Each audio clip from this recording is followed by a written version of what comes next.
Shalom Bapak Ibu Saudaraku. Shalom. Haleluya. Sungguh sukacita yang besar karena kasih dan anugerah Tuhan bagi hidup kita. Maka pagi hari ini kita boleh bersama-sama berkumpul meskipun di rumah masing-masing. Kita mau bersatu hati untuk memberikan hidup kita kepada Tuhan. Kita mau mempersiapkan hidup kita, hati kita, jiwa kita, seluruh tubuh kita untuk memberikan yang terbaik bagi nama Tuhan. Mari kita memberikan kemuliaan, hormat dan pengagungan bagi Tuhan.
Mari kita sama-sama mengucapkan pengakuan iman rasuli. Aku percaya kepada Allah, Bapa yang Maha Kuasa, Khalik langit dan bumi, dan kepada Yesus Kristus, Anaknya yang tunggal Tuhan kita, yang dikandung daripada Roh Kudus, lahir dari anak darah Maria, yang menderita di bawah pemerintahan Pontius Pilatus, disalibkan, mati dan dikuburkan, turun ke dalam kerajaan maut, pada hari yang ketiga, bangkit pula dari antara orang mati, naik ke surga, duduk di sebelah kanan Allah, Bapa yang Maha Kuasa, dan akan datang dari sana untuk menghakimi orang yang hidup dan yang mati. Aku percaya kepada Roh Kudus, gereja yang kudus dan am, persekutuan orang kudus, pengampunan dosa, kebangkitan daging, dan hidup yang kekal. Amin. Mari kita mau masuk lebih dalam ke dalam hadirat Tuhan. Mari buka hati kita lagi, lebih lagi kepada Tuhan. Apapun kondisinya saat ini, apapun yang menjadi persoalan kita, setinggi apapun, yakin dan percaya Tuhan yang membela kita.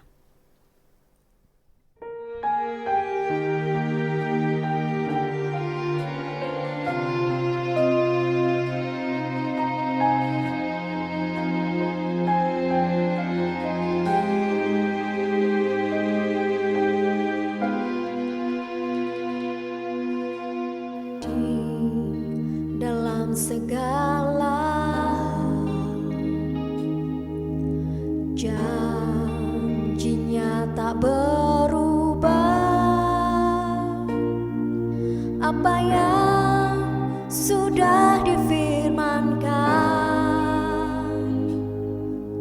terjadi saat kita percaya. Meskipun 1000 tangan manusia menarikmu jatuh, namun Tuhan yang bela, tangannya sanggup membuatmu naik ke gunung.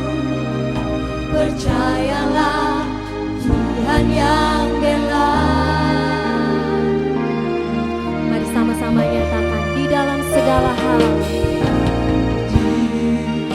Dalam segala janjinya tidak pernah berubah. janjinya tak berubah. Apa yang sudah difirmankan terjadi saat kita percaya. Sekali lagi dengan iman nyatakan kepada kita, Dalam segala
kini kami percayai Tuhan, tidak ada kuasa di dunia ini yang dapat menandingi kuasa-Mu Tuhan, karena kuasa-Mu terlebih besar dari apapun juga.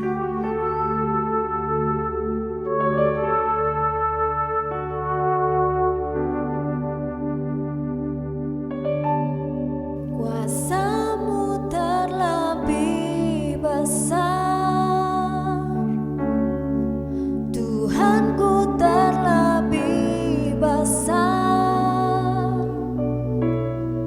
tak pernah terlambat janji-Mu ya Tuhan menolong hidupku. Kuasa-Mu terlebih besar, Tuhanku terlebih besar, tak pernah terlambat janji-Mu ya Tuhan, pulihkan hidupku. Sebab hanya Engkaulah penolong kami satu-satunya Tuhan.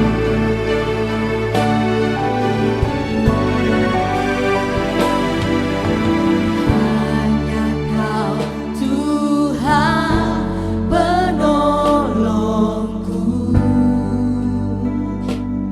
Engkau yang selalu setia bersama kami Tuhan. yang selalu setia bersamaku. Kasih-Mu sanggup ubahkan, Kasih-Mu yang sanggup mengubah kehidupanku. Sungguh ku berserah, sungguh kami percaya. sungguh ku percaya. Kuasa-Mu terlebih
Sekali lagi berikan tepuk tangan yang meriah buat Tuhan Yesus.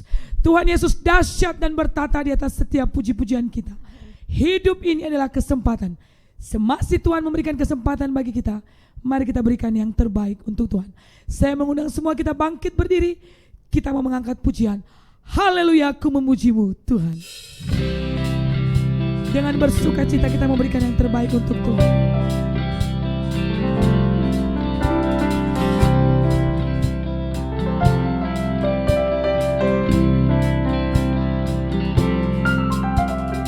Haleluya, ku memujimu. Haleluya, aku bebas. Haleluya, sorak haleluya, ku bersuka karenanya. Haleluya, ku memujimu. Haleluya, aku bebas. Haleluya, sorak haleluya, ku bersuka karenanya. Mari semua kita memuji. Kita mau menari, melompat memuji Raja. Sebab Dia layak menerima.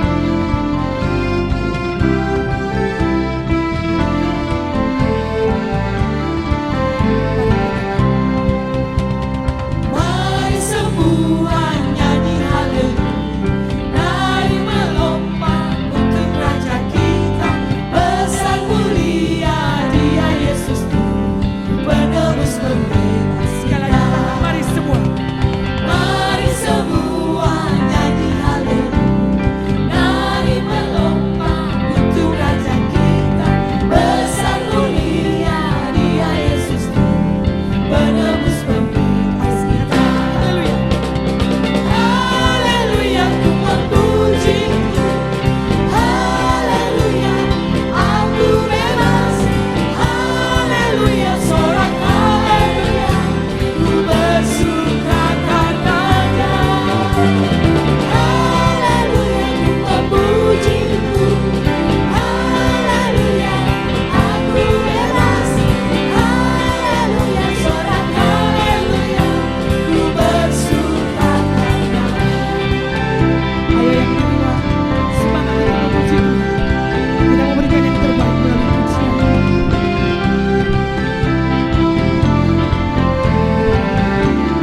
Mari sama-sama kita.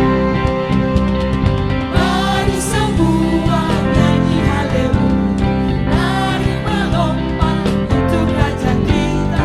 Besar mulia Dia Yesus Tuhan, penebus pembebas. Lebih lagi katakan mari semua. Mari semua nyanyi haleluya, mari melompat untuk Raja kita. Besar mulia Dia Yesus Tuhan, penebus pembebas kita. Haleluya, memujimu. Haleluya, aku bebas. Haleluya, sorak haleluya, ku bersuka karenanya. Haleluya, ku memujimu.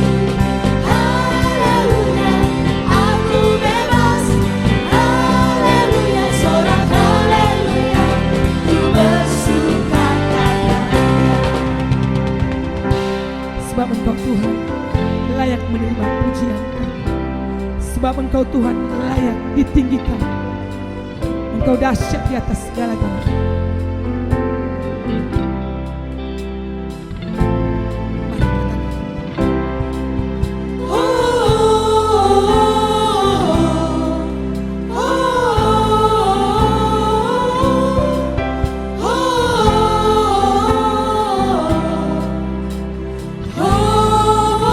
Lebih lagi katakan.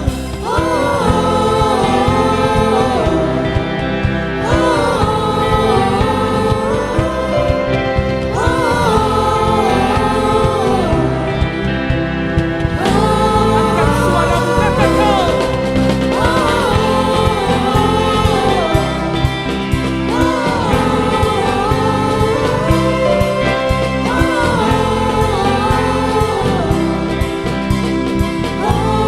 Sama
Kita mau katakan jiwa bebas terlepas.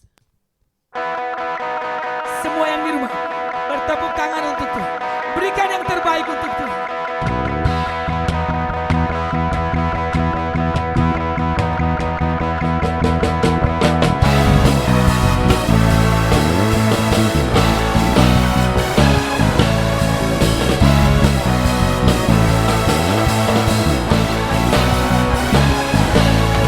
Bebas terlepas, kuasa maut telah terhempas. Nama Yesus pemenang, nama Yesus jawaban. Langkah takkan terhenti, berlari sampai akhir. Serukan tinggi namanya, serukan ajaib namanya. Katakan, Roh Kudus membakar setiap hati. naikkan pujian. Naikkan pujian, mukjizat terjadi. Mengalir kuasa-Ku, nyalakan apiku. Ku nyanyi Hosana, oh Hosana, oh Hosana, oh oh. Terjunlah kuasa-Ku, nyalakan apiku. Ku nyanyi Hosana, oh Hosana. Keajaiban terjadi.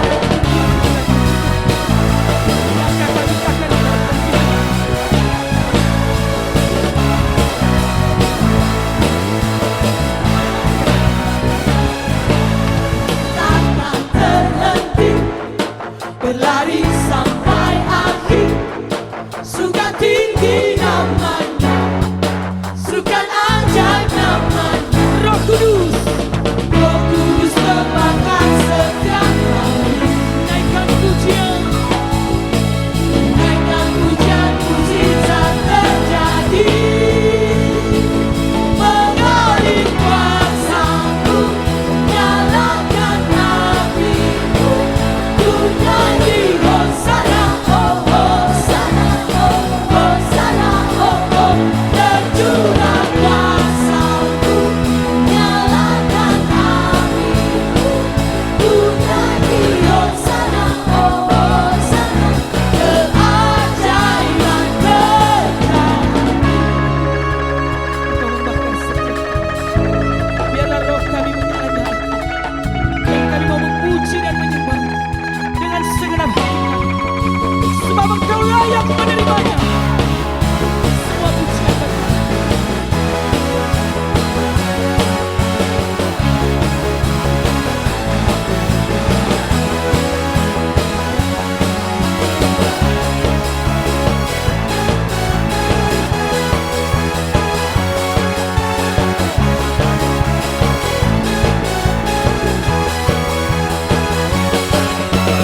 Roh Kudus membakar setiap kami. naikkan pujian.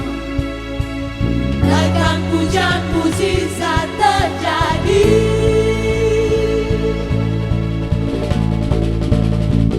Mengalir kuasa-Ku, nyalakan apiku. Ku nyanyi Hosana, oh Hosana, oh Hosana, oh oh. Terjunlah kuasa-Ku, nyalakan apiku. Ku nyanyi Hosana, oh Hosana. Keajaiban terjadi.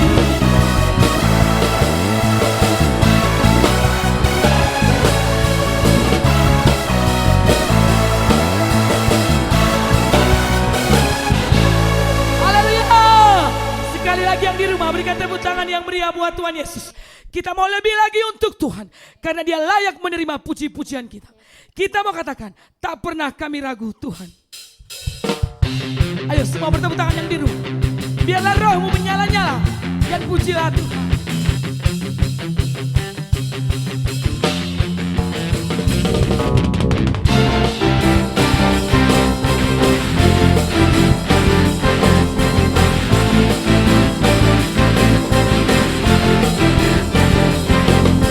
Tak pernah ku ragu akan kesetiaan-Mu.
Saya ajak semua kita bangkit berdiri bersama.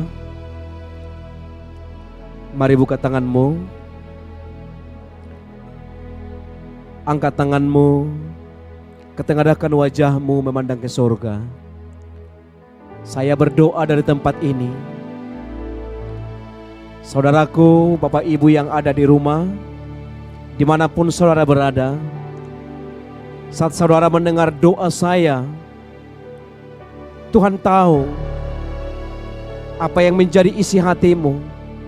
Sebab Dia berkata dalam Mazmur 37 ayat 4-5, bergembiralah karena Tuhan, maka Tuhan akan memberikan apa yang diinginkan hatimu, dan serahkanlah hidupmu kepada Tuhan, maka Tuhan akan bertindak bagimu.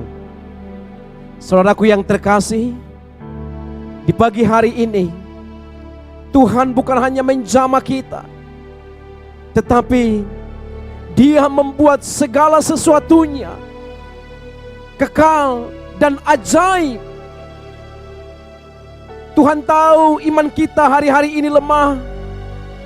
Tuhan tahu semua apa yang menjadi kita buat pada akhir-akhir ini di masa corona ini. Banyak kelemahan-kelemahan yang terjadi. Tetapi saya mau katakan kepada Bapak Ibu yang ada di rumah dimanapun berada, dengan doa saya ini saudara akan dipulihkan. Terima kasih Tuhan Yesus Kristus. Dengarlah Tuhan permohonan kami pada pagi hari ini. Kami sangat percaya sekali, bulan 6 awal kami sudah mulai beribadah di gedung ini. Kami sungguh sangat percaya sekali bahwa sekalipun Tuhan izinkan semua terjadi ini, tetapi mendatangkan kebaikan yang luar biasa bagi kami. Terima kasih Tuhan Yesus Kristus. Engkau Bapa yang kami andalkan, Engkau Bapa yang kami muliakan, Engkau Bapa yang berdaulat, sanggup melakukan segala-galanya. Terima kasih Tuhan Yesus. Terima kasih Tuhan. Terima kasih Bapa yang berkuasa dan segala-galanya. Kami percaya kami tidak pernah kekurangan. Kami percaya kami tetap menjadi saluran berkat bagi setiap orang yang membutuhkan. Terima kasih Bapa yang baik. Berkati hamba-Mu, berkati Tuhan apa yang Ku berkatakan. Semua Ku kembalikan hanya untuk kemuliaan nama-Mu. Sembunyikan hamba-Mu di balik salib-Mu yang paling kudus itu Tuhan. Haleluya, haleluya, amin. Salam Bapak Ibu, puji nama Tuhan. Saya sangat yakin sekali bahwa awal bulan 6 kita akan mulai beribadah di gedung ini. Saya percaya saudara juga yang ada di rumah mengaminkan ini. Tetapi kalau kita mengaminkan bersama-sama, firman Tuhan telah berkata, 2 orang sepakat meminta dalam nama Tuhan, maka Tuhan akan kabulkan doa orang percaya. Saya percaya sekali lagi saya katakan kepada Bapak Ibu, kita percaya awal bulan 6 kita sudah kembali di tempat ini. Tetapi semuanya di atasnya itu biarlah kehendak Tuhan yang terjadi. Di minggu ini kita masuki minggu kedua. Nanti selesai saya khotbah, kita juga akan mengadakan perjamuan kudus dan kemudian mengadakan juga perpuluhan dan ucapan syukur. Dan untuk itu kepada Bapak Ibu Saudara, siapkan hatimu sebelum nanti perjamuan, dengarkan khotbah saya secara konsentrasi sehingga Tuhan berdaulat atas kehidupan saudara. Sebagai tema khotbah saya pada pagi hari ini yaitu berdaulatnya kuasa Tuhan. Berdaulatnya kuasa Tuhan. Mari buka 1 Raja-Raja 2 ayat 3-4. 1 Raja-Raja 2 ayat 3-4. Saudara konsentrasi mendengarkan khotbah saya, karena ini berbicara tentang bagaimana Tuhan tidak boleh dikompromi dengan sesuatu dan kemudian dengan kehendak manusia, sehingga Anda akan mengerti siapa Anda dan siapa Tuhan yang sebenarnya yang kita sembah itu. Saya akan baca. Lakukanlah kewajibanmu dengan setia terhadap Tuhan Allahmu, dengan hidup menurut jalan yang ditunjukkannya, dan dengan tetap mengikuti segala ketetapan, perintah, peraturan dan ketentuannya, seperti yang tertulis dalam hukum Musa, supaya engkau beruntung dalam segala yang kau lakukan dan dalam segala yang kau tuju, dan supaya Tuhan menepati janji yang diucapkannya tentang aku, yakni jika anak-anakmu laki-laki tetap hidup di hadapanku dengan setia, dengan segenap hati dan dengan segenap jiwa, maka keturunanmu takkan terputus dari tahta kerajaan Israel. Di ayat ini, yaitu pesan Daud kepada anaknya Salomo. Di sini dikatakan oleh Daud, jikalau engkau setia dalam ketetapan, peraturan, dan perintah dan ketentuan Tuhan, maka Tuhan akan menepati janjinya kepadamu, sehingga anakmu dan keturunanmu takkan terputus untuk diberkati. Pesan daripada Daud kepada Salomo, jikalau engkau berjalan dalam ketetapan Tuhan dan peraturannya dan kemudian perintahnya, maka kerajaan dan keturunanmu tidak akan pernah terputus untuk diberkati. Firman Tuhan ini diperkatakan Daud kepada anaknya karena bukti-bukti nyata pengalaman Daud semasa hidupnya. Tetapi yang saya tekankan di sini, saudara boleh tahu nanti tujuan khotbah saya. Yang saya tekankan di sini, siapapun kita, baik nabi, baik rasul, baik raja, baik hamba-hamba Tuhan, baik ketua sinode, eporus, ketua PGLII, ketua PGPI, ketua PGI, siapapun itu, jikalau melenceng dari jalan firman Tuhan, maka Tuhan yang bertindak untuk menggerakkan musuh untuk melawan kita. Saya belajar firman Tuhan ini, saya sangat takut dan sangat diberkati. Kalau sudah melenceng di hadapan Tuhan, siapapun kita, Tuhan tidak pernah kompromi. Ternyata Tuhan yang menggerakkan musuh untuk melawan kita. Bukan iblis. Selama ini kita adalah berpikir setiap kita salah, kita salahkan iblis, kita salahkan setan. Ternyata setan tidak berkuasa sebenarnya. Tetapi apa? Kenapa? Karena Tuhan tidak mau diduakan. Karena Tuhan tidak mau disepelekan. Sehingga saya belajar dengan firman Tuhan ini. Maka di waktu kita salah, orang-orang yang sudah dianggap Tuhan sebagai orang benar dan orang-orang percaya, tetapi kalau kita melenceng sedikit pun dari firman Tuhan, maka Tuhan menggerakkan musuh-musuh kita untuk menghantam kita. Contoh,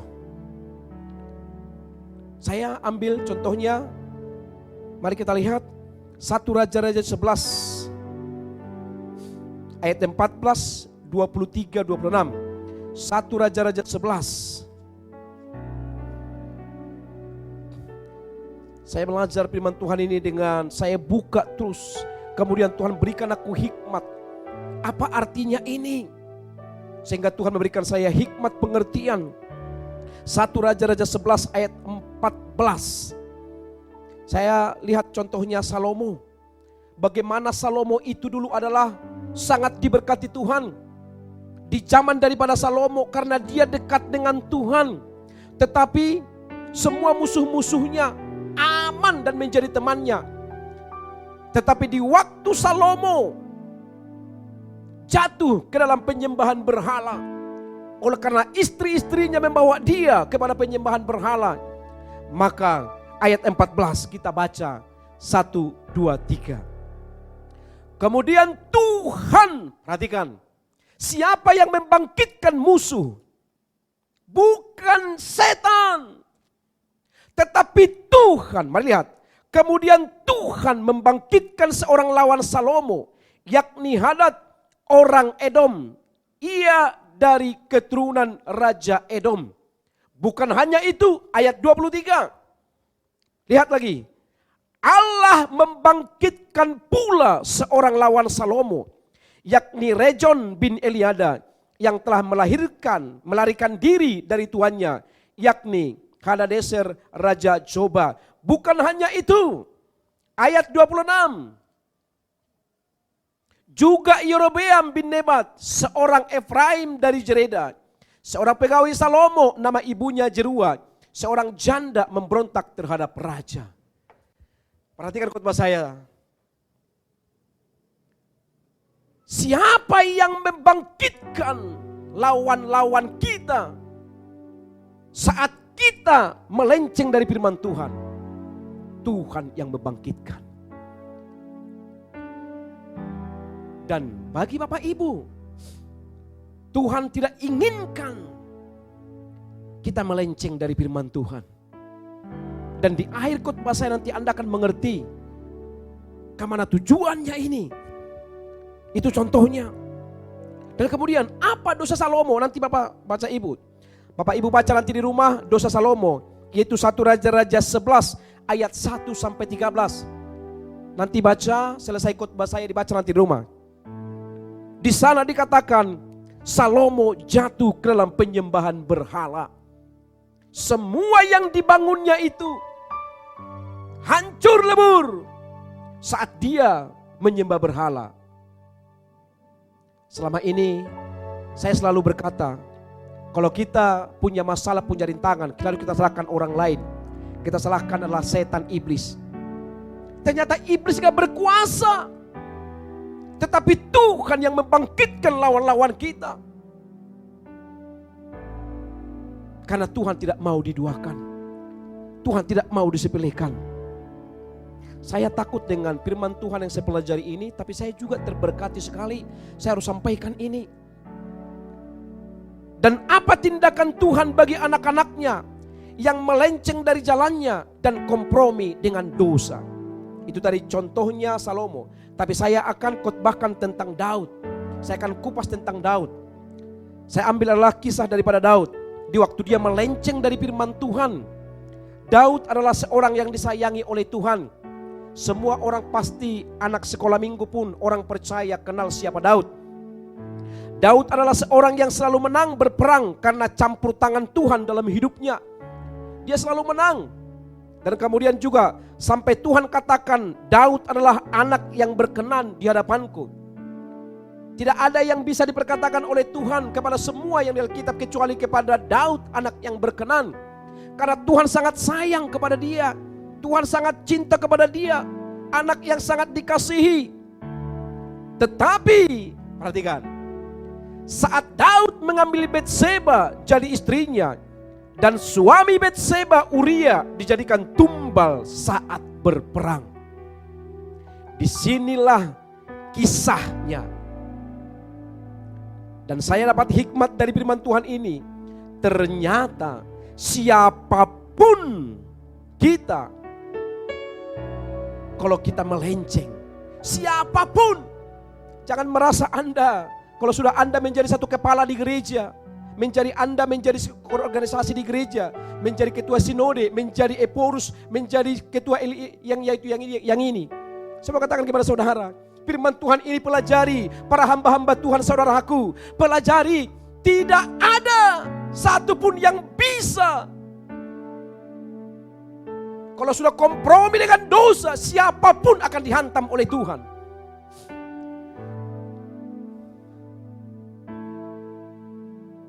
Kenapa? Karena dosa tetap mendapatkan ganjaran dan hukuman.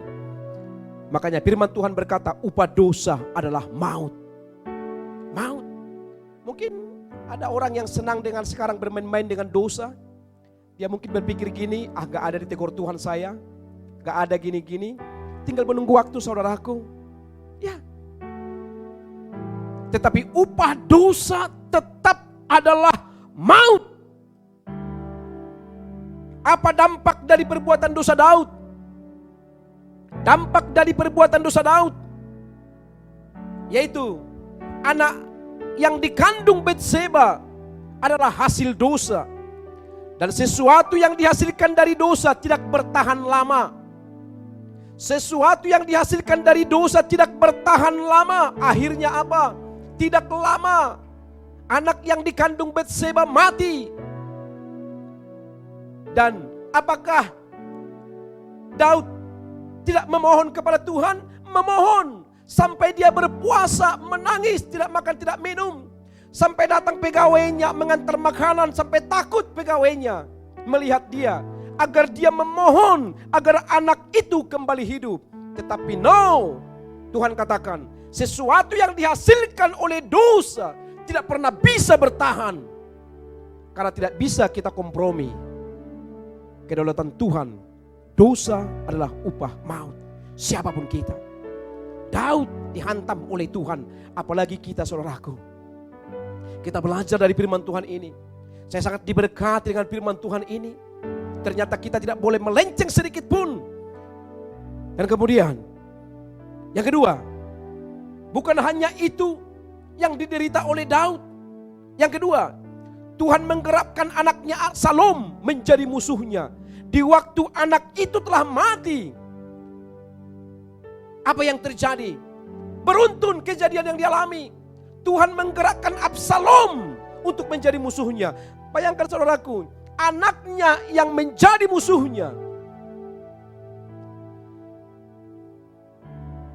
Saudara, Bapak, Ibu boleh baca sendiri nanti di kitab 2 Samuel 15 ayat 1 sampai 37. Bagaimana Absalom mengadakan persepakatan untuk membinasakan bapaknya sendiri. Itu kenapa? Karena ulah melencengnya Daud dari firman Tuhan, dari perintah Tuhan. Dan saat Daud mendengarkan bahwa Absalom telah mengadakan persepakatan jahat untuk Daud, maka Daud lari dan meninggalkan istana kerajaannya dan membawa pasukannya dan rakyatnya sebagian. Saya bertanya dalam hati waktu saya baca firman Tuhan ini, kenapa ya kok Daud lari? Padahal mulai dari dia remaja, luar biasa, dia masih remaja, bukan menjadi seorang pahlawan dan menjadi raja. Bahkan dia mengalahkan Goliat.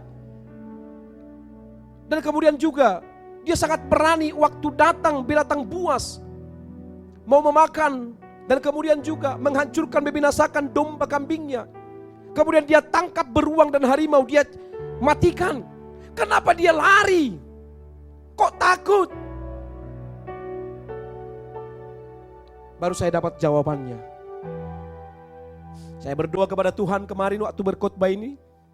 Jawabannya, ternyata saat dosa mencengkeram hidup seseorang, maka roh keberanian hilang dan roh ketakutan yang datang.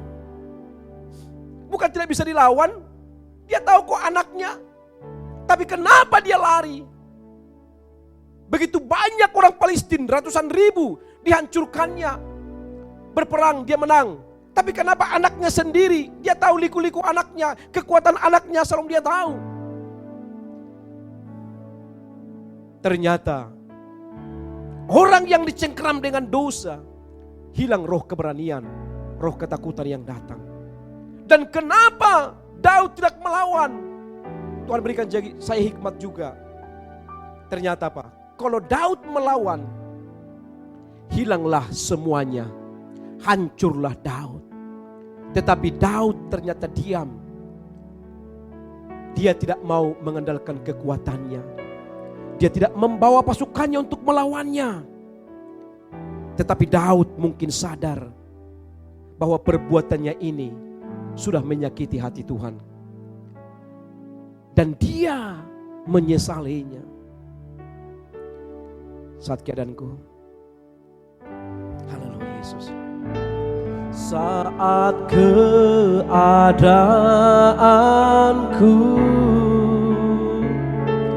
tak sejalan denganku, tetap hatiku bersyukur, Kau Tuhan yang terbaik. Saat sekelilingku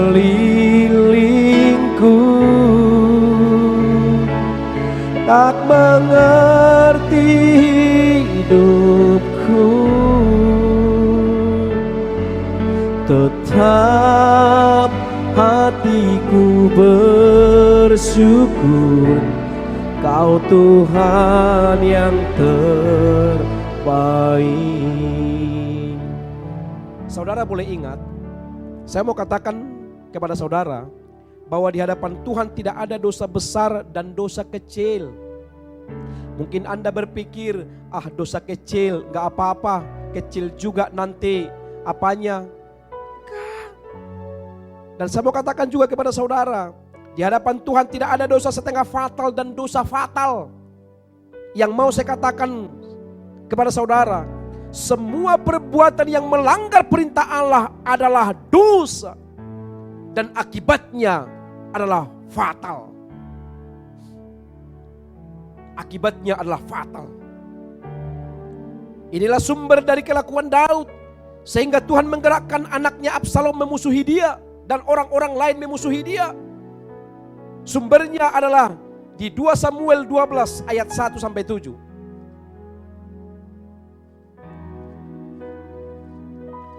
2 Samuel 12 ayat 1 sampai 7. Saya akan baca. Nathan memperingatkan Daud sehingga Daud menyesal. Tuhan mengutus Nathan kepada Daud. Ia datang kepada Daud dan berkata kepadanya, ada 2 orang dalam satu kota, yang seorang kaya, yang lain miskin. Si kaya mempunyai sangat banyak kambing domba dan lembu sapi. Si miskin tidak mempunyai apa-apa selain dari seekor anak domba betina yang kecil, yang dibeli dan dipeliharanya. Anak domba itu menjadi besar padanya bersama-sama dengan anak-anaknya. Makan dari suapnya dan minum dari pialanya, dan tidur di bangkuannya, seperti seorang anak perempuan baginya. Pada suatu waktu orang kaya itu mendapat tamu, dan ia merasa sayang mengambil seekor dari kambing domba atau lembunya untuk memasaknya bagi pengembara yang datang kepadanya itu. Jadi ia mengambil anak domba betina kepunyaan si miskin itu dan memasaknya bagi orang yang datang kepadanya itu. Lalu Daud menjadi sangat marah karena orang itu, dan ia berkata kepada Nathan, demi Tuhan yang hidup, orang yang melakukan itu harus dihukum mati, dan anak domba betina itu harus dibayar gantinya 4 kali lipat. Karena itu ia telah melakukan hal itu, dan oleh karena ia tidak kenal belas kasihan. Ayat 7. Kemudian berkatalah Nathan kepada Daud, engkaulah orang itu. Tuhan memberikan perumpamaan dengan firman-Nya melalui Nabi Nathan. Dan Daud belum sadar perbuatannya. Sehingga Tuhan berkata melalui Nabi Nathan, engkaulah orang itu. Engkaulah orang itu. Dan kemudian 2 Samuel 12 ayat 12. 2 Samuel 12 ayat 12. Sebab engkau telah melakukannya secara tersembunyi, tetapi aku akan melakukan hal itu di depan seluruh Israel secara terang-terangan. Daud pikir Tuhan tidak tahu setiap perbuatan Daud setiap hari. Daud pikir tidak tahu bahwa Tuhan melihat dia. Saudara juga tidak pernah berpikir Tuhan melihat apa yang kau lakukan pagi, malam, siang, dan sore. Saudara juga mungkin tidak berpikir bahwa Tuhan melihat perbuatanmu dimanapun engkau berada. Mungkin engkau di luar kota di mana-mana. Daud lupa bahwa Tuhan selalu mengawasi langkah-langkah setiap orang. Dia lupa. Mari lihat. Ibrani 4 ayat 13. Ibrani 4 ayat 13. Dan tidak ada suatu makhluk pun yang tersembunyi di depannya. Sebab segala sesuatu telanjang dan terbuka di depan mata Dia, yang kepadanya kita harus memberikan pertanggungjawaban. Tidak ada satu pun. Semua telanjang. Kemudian lihat Amsal 5:21. Amsal 5:21. Karena segala jalan orang terbuka di depan mata Tuhan, dan segala langkah orang diawasinya. segala langkah orang diawasinya. Mungkin saudara pernah jatuh, mungkin saudara pernah juga mengalami kegagalan. Saya percaya semua pernah mengalami itu. Tapi saat saudara mendengarkan khotbah saya ini, saya mau katakan kepada saudara, ternyata Tuhan melihat semua perbuatan kita. Tuhan mengawasi kita pagi, siang, malam. Daud dia sembunyi-sembunyi, tetapi Tuhan mengungkapkan dengan terang. Saya mau katakan kepada saudara yang ada di rumah, di masa corona ini, mungkin Anda dipermalukan, Anda dipitnah, Anda mungkin seperti Daud mengalami sesuatu yang sudah sangat sakit hati bagaimanapun. Tapi saya mau katakan kepada saudara, semua pasti pernah mengalami itu. Yang saya katakan, mari lipat tanganmu. Engkau yang ada di rumah, mari lipat tanganmu, saya akan berdoa kepada saudara. Tutup matamu. Tuhan Yesus Bapa yang sangat baik, khotbah yang kau berikan ini kepada saya, ini perintah-Mu Tuhan. Dan saya mau katakan kepada Bapak Ibu yang ada di rumah, mungkin yang mengalami ini, akibat daripada dosa adalah maut, akibat daripada dosa adalah penderitaan. Tuhan ampuni kami, ampuni juga mereka Tuhan yang ada di rumah dimanapun mereka berada. Tuhan Yesus Kristus, turunkan tangan-Mu, karena upah dosa adalah maut. Dalam nama Yesus Kristus, Engkau pasti mengubahkan hidup kami. Haleluya. Amin. Dan dikatakan dalam 2 Samuel 12 ayat 15 sampai 17. Di ayat 15 dikatakan, kemudian pergilah Nathan ke rumahnya, dan Tuhan menulahi anak yang dilahirkan bekas istri Uria bagi Daud, sehingga sakit. Lalu Daud memohon kepada Allah oleh karena anak itu. Ia berpuasa dengan tekun, dan apabila ia masuk ke dalam, semalam-malaman itu ia berbaring di tanah. Maka datanglah kepadanya para tua-tua yang di rumahnya untuk meminta ia bangun dari lantai. Tetapi ia tidak mau, juga ia tidak makan bersama-sama dengan mereka. Setiap perbuatan dosa yang sembunyi-sembunyi, dan dampaknya adalah kutuk. Kutuk. Mungkin saudara melakukan secara sembunyi-sembunyi, ada dampaknya. Tuhan akan menelanjangi semuanya. Yang mendengarkan khotbah saya ini, engkau hanya lipat tanganmu, katakan dalam hatimu, Tuhan Yesus, Engkau membuat indah waktunya pada hidupku. Dan bukan hanya Absalom yang menjadi musuhnya. Saya katakan tadi, siapa Daud? Anak yang berkenan. Yang pertama tadi, apa yang terjadi bagi dia? Tuhan menggerakkan, dan kemudian matilah anak yang dikandung oleh Betseba. Yang kedua, Tuhan menggerakkan Absalom anaknya menjadi musuhnya. Yang ketiga, Tuhan menggerakkan Ahitofel, salah satu penasihat Daud yang setia, digerakkan Tuhan menjadi musuhnya, penasehatnya menjadi musuhnya. Kemudian tidak hanya itu, Tuhan juga menggerakkan Simei, keluarga Saul, untuk menjadi musuh dan mengutuki Daud waktu dia pergi lari dari istananya oleh karena Absalom. Lihat 2 Samuel 16 ayat 7 sampai 12. Nanti baca di rumah Bapak Ibu yang terkasih. 2 Samuel 16 ayat 7 sampai 12. Daud menyadari bahwa semua ini adalah dampak dari perbuatannya dan Tuhan yang campur tangan. Daud menyadari bahwa Tuhan campur tangan di semua ini, dan beruntung Daud juga diam.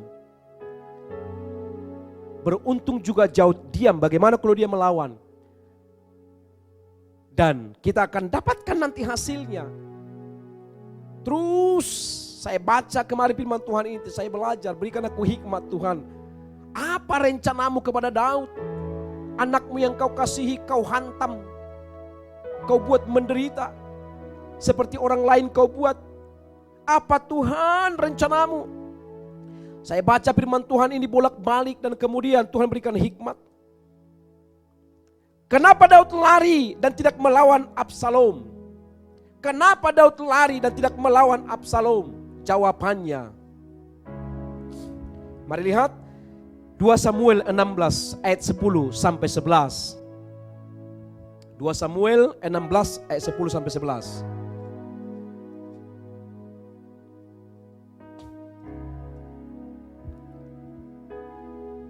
Tetapi kata raja, apakah urusanku dengan kamu, hai anak-anak Jeruah?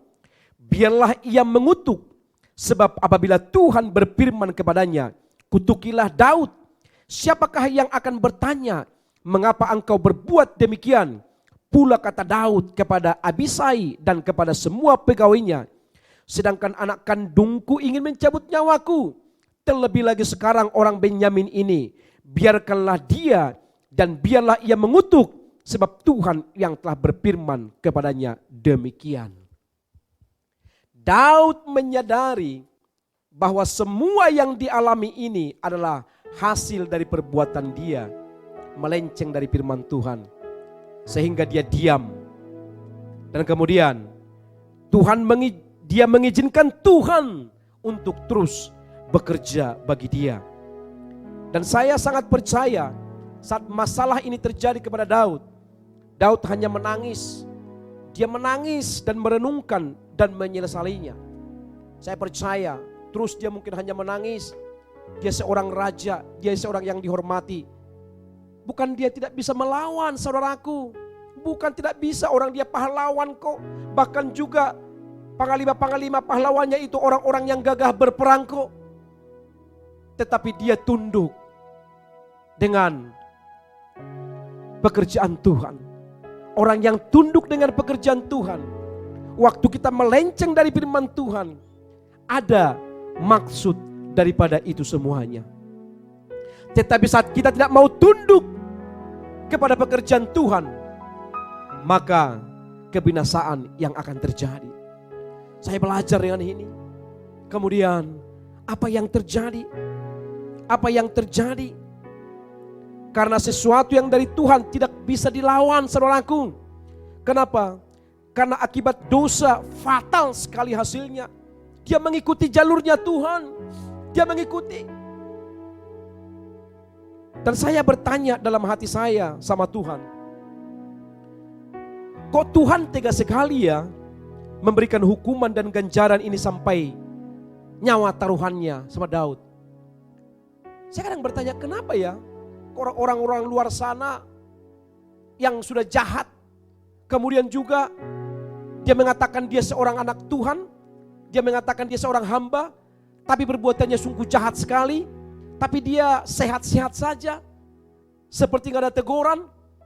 Saya bertanya dalam hati saya, kok tega sekali Tuhan ya menghantam anak-anaknya ya? Kok kenapa Tuhan? Ternyata semua jawabannya ada di Alkitab. Jawabannya mari lihat. Ibrani 12 ayat 6. Ibrani 12 ayat 6. Disinilah saya mendapat jawaban itu. Sehingga hati saya tenang. Kenapa Tuhan hantam anak-anaknya ya? Kok apa rencana Tuhan? Kok sampai tega? Tuhan menyuruh orang untuk memusuhi anak-anaknya. Seperti Daud. Mari sama-sama kita baca 1, 2, 3. Karena Tuhan menghajar orang yang dikasihinya, dan ia menyesah orang yang diakuinya sebagai anak. Perhatikan, sekali lagi.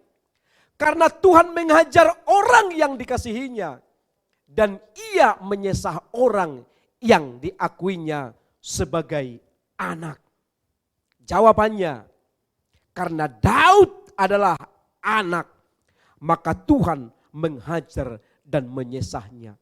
Tuhan tidak mau dia kompromi dengan dosa. Tuhan tidak mau Daud itu tinggal dalam dosa. Tuhan tidak mau Daud itu mengandalkan kekuatannya. Tuhan tidak mau Daud itu sombong. Sehingga saat dia melenceng dari firman Tuhan, maka Tuhan langsung sesah dia, hajar dia. Dan ternyata ada juga Alkitab katakan, kalau ada anak, berarti ada juga yang tidak diakui Tuhan anak. Ayo, firman Tuhan berkata, saya bersyukur sekali kepada Tuhan. Jika saudara ditegur Tuhan, dihajar oleh Tuhan, berarti saudara adalah anak Tuhan. Mari lihat firman Tuhan ayat 7-8. Ibrani 12 ayat 7-8. Berarti kalau ada anak, ada juga yang tidak diakui Tuhan sebagai anak. Jawabannya ada. Sama-sama kita baca ayat 7-8. Jika kamu harus menanggung ganjaran, Allah memperlakukan kamu seperti anak. Di manakah terdapat anak yang tidak dihajar oleh ayahnya? Tetapi jikalau kamu bebas dari ganjaran yang harus diderita setiap orang, maka kamu bukanlah anak, tetapi anak-anak gampangan. Anak-anak gampang. Berarti anak-anak yang tidak diakui Tuhan sebagai anak. Termasuklah itu gampang kecewa, gampang sakit hati, gampang marah, gampang merajuk, gampang dendam, gampang menyakiti. Sedikit-sedikit bikin status, sedikit-sedikit kirim status seperti dia paling benar.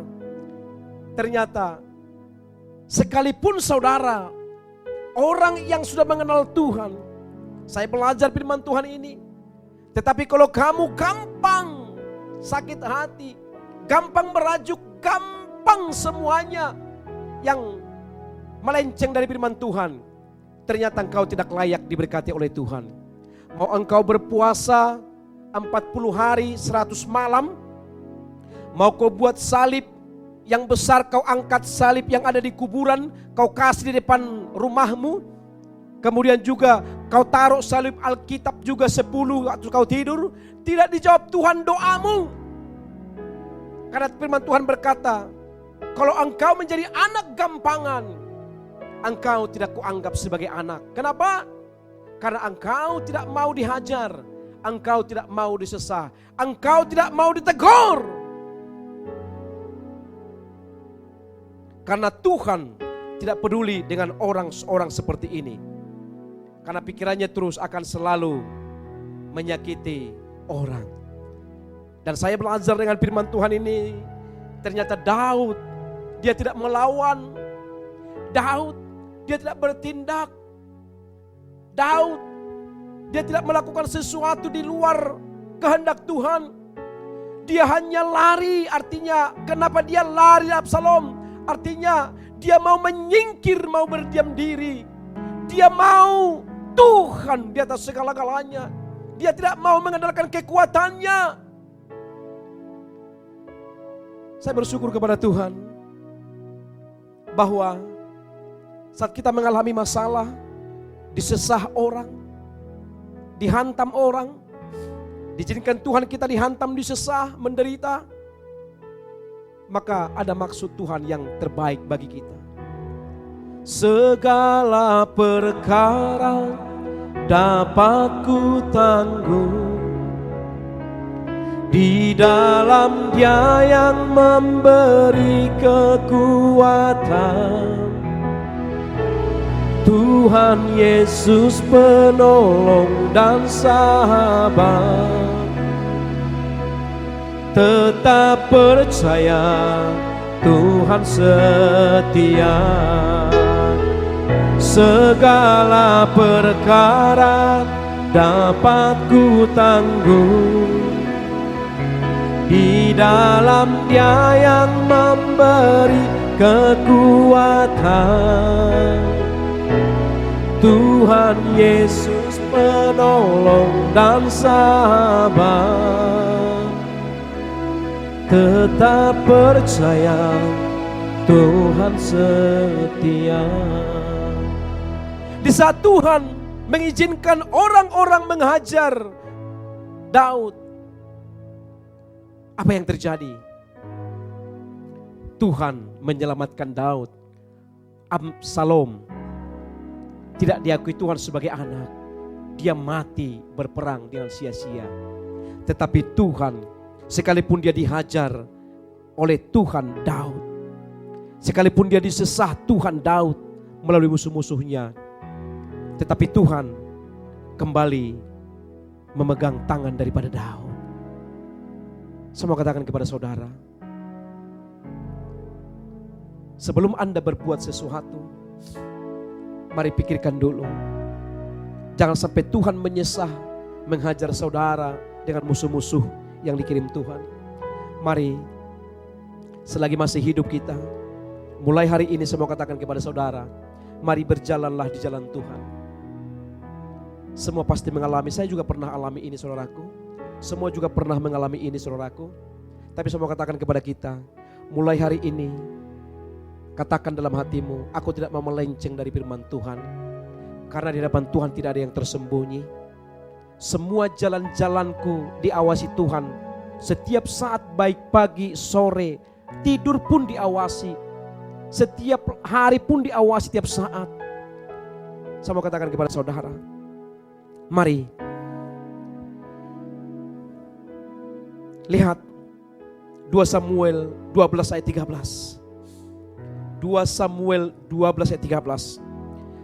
Daud sengaja dihajar dan disesah Tuhan agar tidak menjadi anak gampangan dan agar Daud terpisah dari dosa itu. 2 Samuel 12 ayat 13. Boleh sama-sama kita baca? 2 Samuel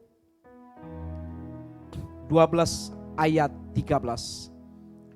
Lalu berkatalah Daud kepada Natan, aku sudah berdosa kepada Tuhan.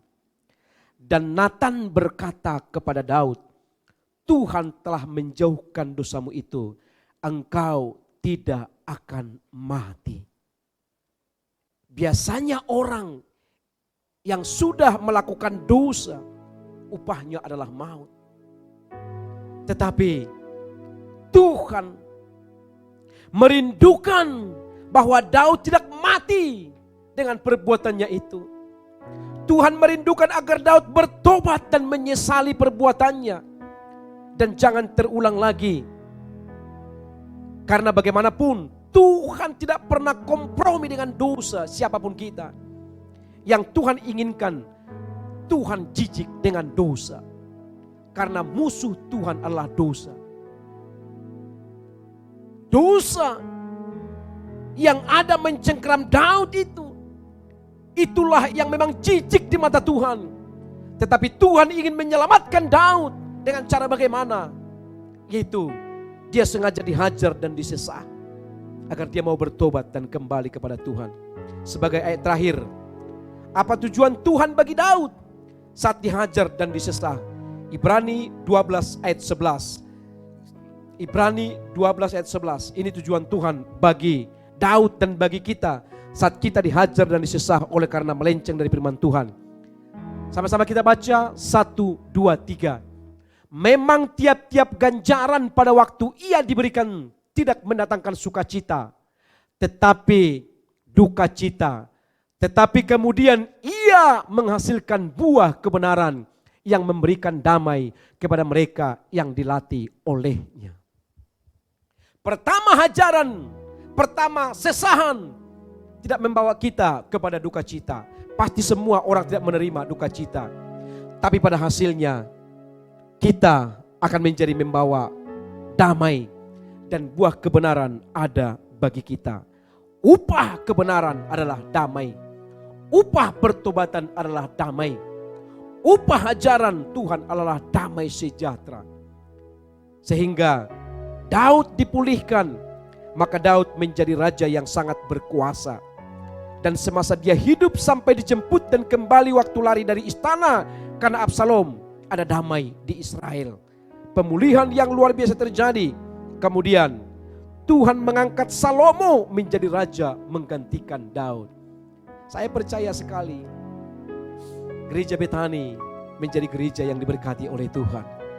Saya percaya sekali Gereja Betani menjadi gereja yang terbesar di Pulau Nias. Saya percaya sekali, selalu saya berkatakan, tahun ini kita akan membelikan tanah seharga 3M. Dan uangnya walaupun tidak ada. Tapi saya percaya sekali pemulihan, damai, sukacita, berkat yang luar biasa ada bagi kami dan Gereja Betani dalam nama Yesus. Haleluya. Tuhan Yesus Bapa yang sangat baik. Kami mengerti dengan firman-Mu ini. Siapapun yang mendengar firman-Mu ini,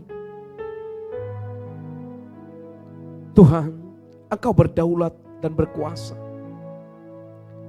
Tuhan tidak inginkan kami melenceng sedikit pun dari firman-Mu. Biarlah setiap orang yang mendengarkan Tuhan, firman Tuhan ini, mereka tahu di hadapan Tuhan tidak ada yang tersembunyi. Tetapi hajaran-Mu, sesahan-Mu bagi kami, membawa kami kepada jalan yang benar. Hajaran-Mu, sesahan bagi kami, membawa kami kepada damai. Tuhan Yesus Kristus Bapa yang baik, ini masa-masa yang sulit yang dihadapi oleh anak-anak-Mu. Saya percaya dan yakin, biarlah Tuhan jemaat umat-Mu tidak kembali kepada manusia lama dan kepada perbuatan yang lama. Tetapi saat mereka mendengarkan firman Tuhan ini, yang menjadi musuh mereka adalah Tuhan. Sebab Tuhan tidak mau disepelekan, sebab Tuhan tidak mau diduakan. Tuhan ingin terus nomor satu, dan Engkaulah yang layak kami sembah, kami permuliakan. Tuhan Yesus Kristus, berkati meteraikan firman-Mu ini Tuhan Yesus, agar kami terus berjalan apapun masalah rintangan yang kami hadapi. Kami tidak mau tergoda dengan dunia ini, karena dunia ini membawa penderitaan dan membawa maut. Tuhan Yesus yang kami sembah, terpujilah Engkau Bapa yang kekal, dalam nama Yesus Kristus, haleluya, amin. Kita akan mempersiapkan tubuh jiwa roh kita untuk mengadakan perjamuan pada pagi hari ini. Saudaraku yang terkasih, mari siapkan roti dan anggur, dan kita bangkit berdiri bersama. Saya ajak Bapak Ibu untuk merenungkan kebaikan Tuhan dan bagaimana Tuhan memulihkan kita. Tuhan baik dan sangat baik. Kau baik Tuhan. Sebelum kita melakukan perjamuan, mari sungguh-sungguh akui Tuhan itu adalah Mesias, Raja yang luar biasa. Kita nyanyikan pujian ini dengan pelan dan dengan lembut, sampai Roh Kudus terus mengikat kita. Makasih Tuhan Yesus. Haleluya. Salibmu,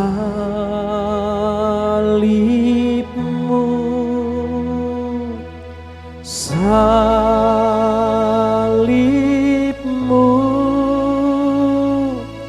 yang ku muliakan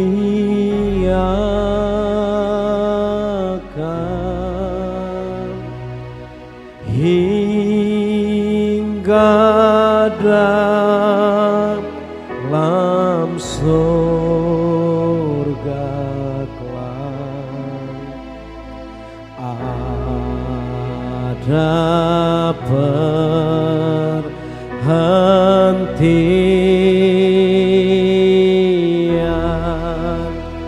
Katakan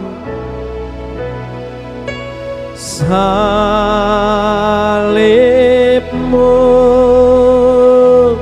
salibmu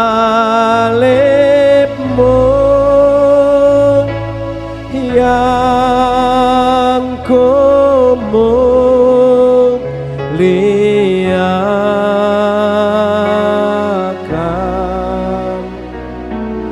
hingga dalam sorga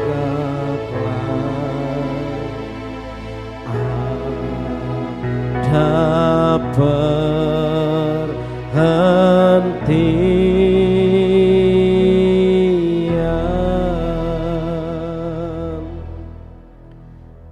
Mari Bapak Ibu yang di rumah, angkat roti tinggi-tinggi di tangan kananmu. Engkau yang dijamah Tuhan pada pagi hari ini, Tuhan itu sangat baik bagi kita.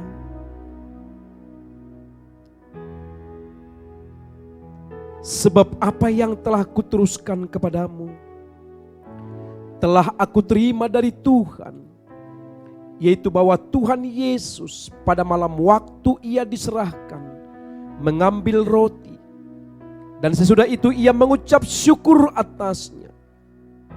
Ia memecah-mecahkannya dan berkata, inilah tubuhku yang diserahkan bagi kamu. Perbuatlah ini menjadi peringatan akan aku. Bukankah tubuh Yesus yang menjadi tanda persekutuan dengan kita? Mari sama-sama makan, katakan dalam nama Yesus.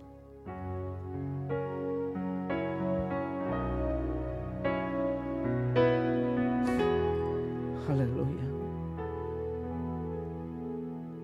Sambil angkat cawan yang ada tangan kananmu, katakan, hingga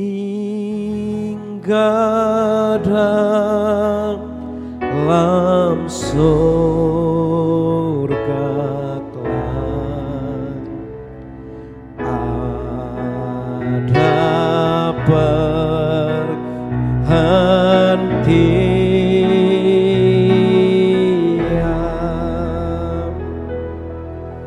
Angkat tinggi-tinggi cawan yang ada tangan kananmu. Letakkan tangan kirimu di dadamu sebagai tanda penyerahanmu kepada Tuhan. Demikian juga Yesus mengambil cawan. Sesudah makan lalu berkata, cawan ini adalah perjanjian baru yang dimeteraikan oleh darahku. Perbuatlah ini setiap kali kamu meminumnya, menjadi peringatan akan aku. Bagimulah segala hormat, pujian, syukur Tuhan Yesus. Darah-Mu yang kudus yang menyelamatkan kami. Bukankah darah Yesus yang menjadi tanda persekutuan dengan kita? Mari sama-sama minum, katakan dalam nama Yesus. Mari buka tanganmu, dua-duanya. Saya ajak saudara untuk menyembah Tuhan. Haleluya. Engkaulah yang luar biasa, terpujilah namamu Tuhan, terajaiblah namamu. Glory, glory, glory, glory, glory, glory, glory, glory, glory bagi nama Tuhan. Mari sembah Tuhan. Tidak ada satupun saudara yang berdiam diri.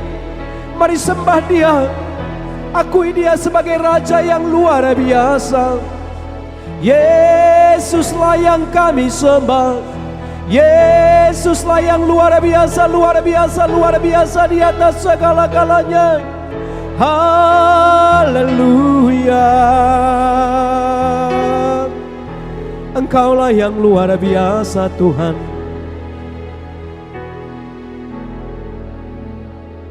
Tidak ada perkara yang tidak bisa Engkau tidak bisa kerjakan Tuhan. Engkau ajaib dan sangat baik dan luar biasa. Terimalah Tuhan pujian penyembahan kami.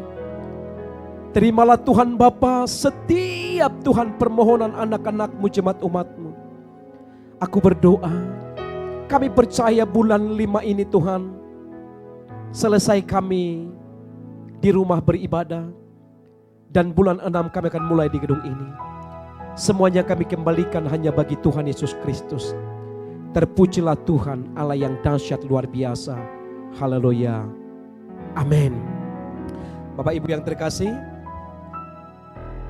sebelum kita memberikan persembahan kita, Bapak Ibu Setiap minggu kedua kita akan mengadakan perpuluhan dan ucapan syukur, dan amplop di waktu Anda mengambil dari apotik bersama dengan perjamuan, saudara boleh kasih perpuluhan saudara di amplop perpuluhan dan boleh ditransfer melalui bank dan kemudian juga boleh diantar ke apotik. Dan kita akan dengarkan pengumuman selengkapnya. Tuhan Yesus memberkati.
Kita akan mendengarkan dua syafaat yang dibawakan oleh Ibu Gembala.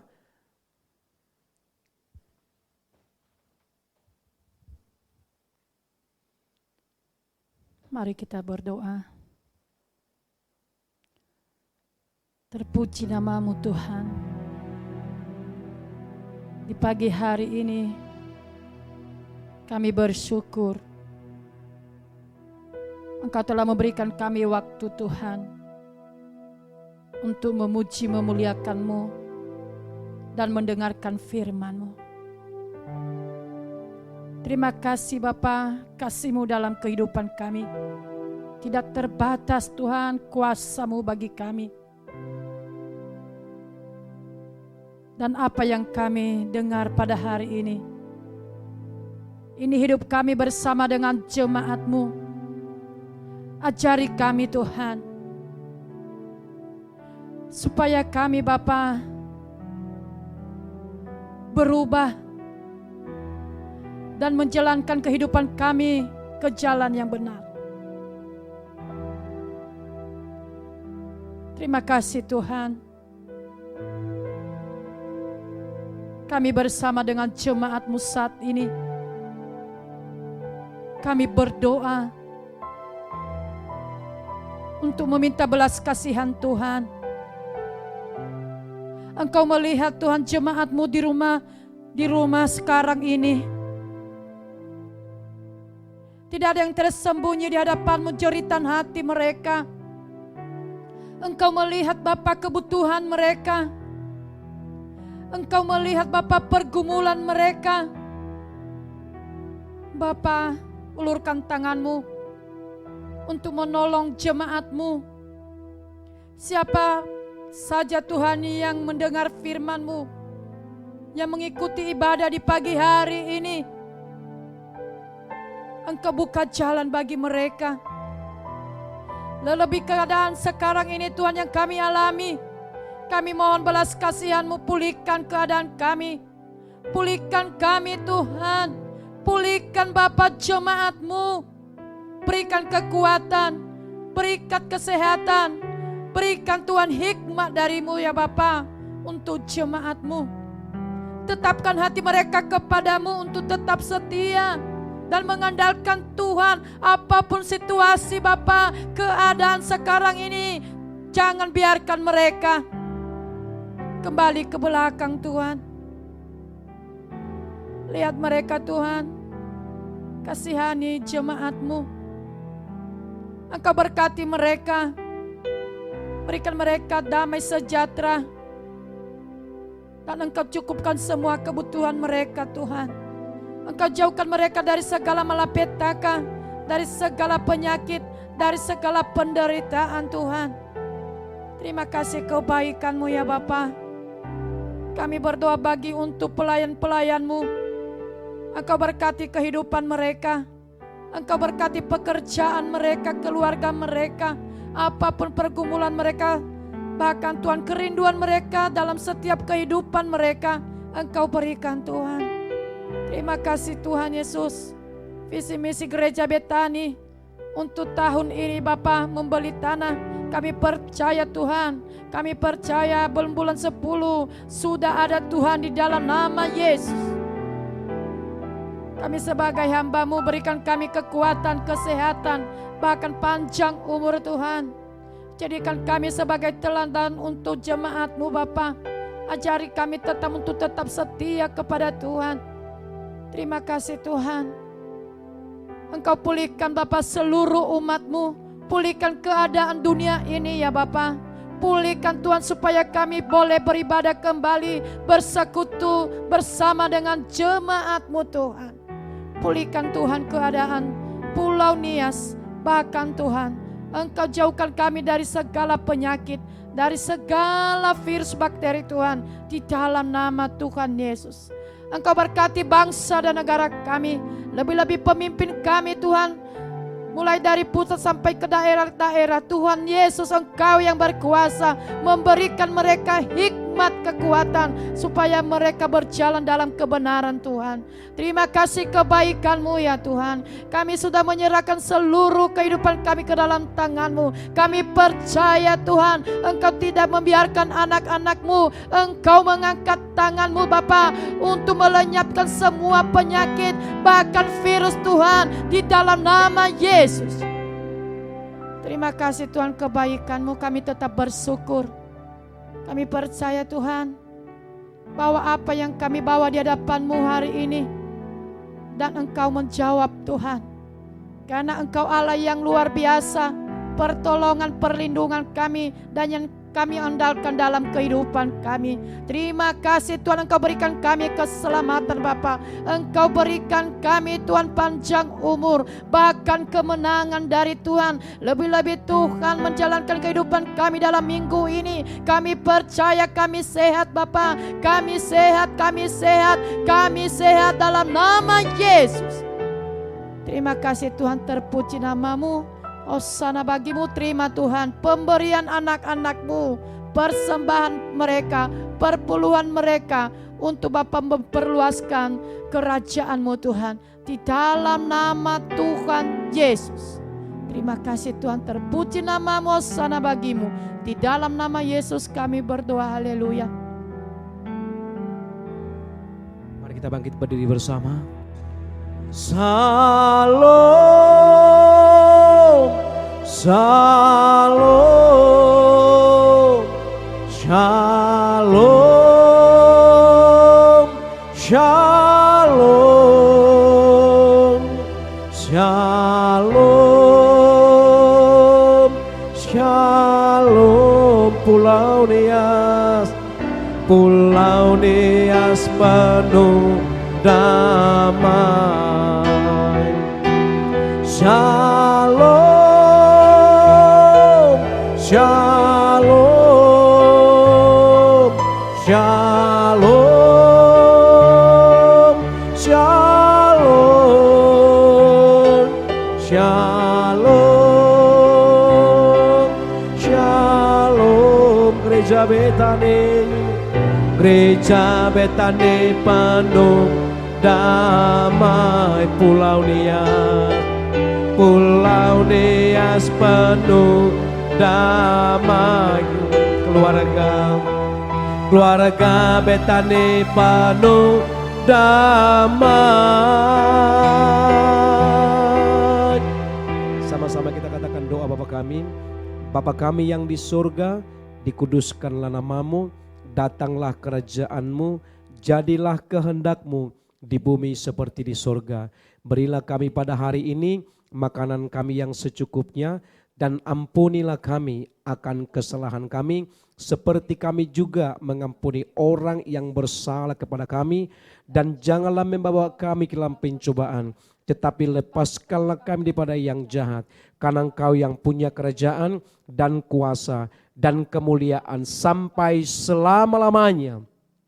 Dengan kasih anugerah Tuhan, otoritas Tuhan yang mengalir bagi kami dari surga sampai hidup kami.